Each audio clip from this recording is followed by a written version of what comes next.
தக்காளி சோறு கிண்ட போகிறோம். ஓகேவா? அடுத்தது தக்காளியை வெட்டி எடுக்கணும். வெங்காயத்தை வெட்டி எடுத்து விடும் பொருசாக. ஒரு வெங்காயத்தை வெட்டி எடுத்து விடும். அடுத்தது தக்காளியும் பொருசாக வெட்டி எடுத்துக்கிடும். ஓகே, அதையும் பொருசாக வெட்டி எடுத்து விடும். எல்லாம் ரெடி பண்ணி வச்சுருக்கு. இதெல்லாம் ரெடி பண்ணி வச்சுட்டு இன்னும் தட்டி சூடு பண்ணி வச்சுருக்கு. இனிமேல் இதில் கடுகு போட்டுக்கிடும். அதை எண்ணெய் ஊற்றிக்கிடும். தக்காளி சோறுக்கு தேங்காய் எண்ணெய் ஊற்றிக்கிடும். ஓகே,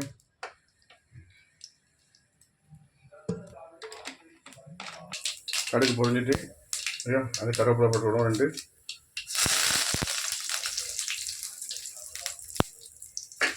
கருவேப்பிலை பொரிஞ்சிட்டு வத்தல் போடணும். வெங்காயம் போட்டு விடும். வத்தல் போடு, நல்லா இருக்கும். மிளகா, தக்காளி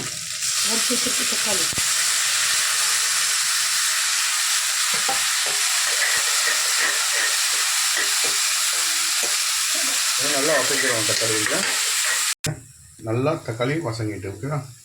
அது இன்னும் தேவையான அளவு மசாலா, கொஞ்சம் மல்லி, இந்த வேறு கரம் மசாலா, உப்பு, இதான் இதில் போட்டு நல்லா உப்பு ரொம்ப போட்டிடும்.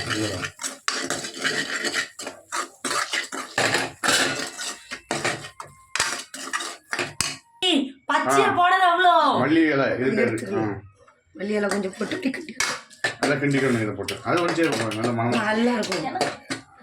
அள்ளி பிறகு எடுத்துக்க பிறக்கா. முட்டையை ஊற்று. அதில்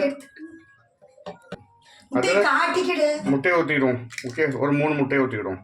தக்காளி சோறில் முட்டையை ஊற்றி பண்ண போகிறோம். இது ஒரு வித்தியாசமாக இருக்கும். ஓகே,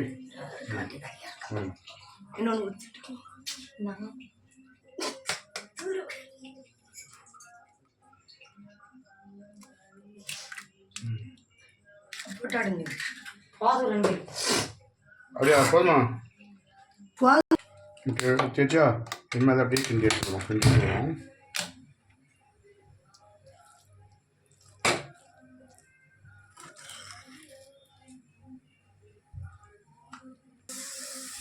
நல்லா முட்டையும் வெந்துட்டு ஓகேவா? நல்லா மிக்ஸ் பண்ணிடுவோம்.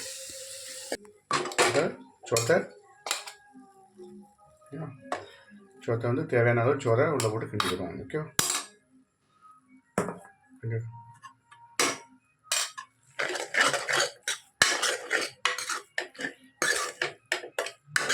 தக்காளி சாதம், முட்டை சாதம், தக்காளி முட்டை எல்லாம் போட்டு ஃப்ரைட் ரைஸ் மாதிரி டிஷ்.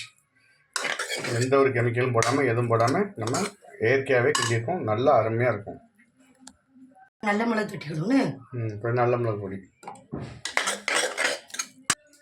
யாருமே தக்காளி சாதம் ரெடி. ஓகேவா? தக்காளி சாதம், தக்காளி முட்டை சாதம் ரெடி. ஓகே, இதை மாதிரி நீங்களும் பண்ணி சாப்பிடுங்க. என்னென்ன பண்ணியிருக்கணும்னு பாருங்கள். இதை மாதிரி நீங்களும் பண்ணி சாப்பிடுங்க. குழந்தைகளுக்கு கொடுங்க. ரொம்ப அருமையாக இருக்கும். வெளியே ஃப்ரைட் ரைஸ் போய் அந்த ஃப்ரைட் ரைஸ் அஜினோமோட்டோ அதெல்லாம் போடுவோம். அதெல்லாம் வாங்கி சாப்பிடக்குள்ளே இது பண்ணி கொடுங்க வீட்டில். ரொம்ப அருமையாக இருக்கும். ஓகே, மீண்டும் அடுத்த வீடியோவில் சந்திப்போம். நன்றி, வணக்கம்.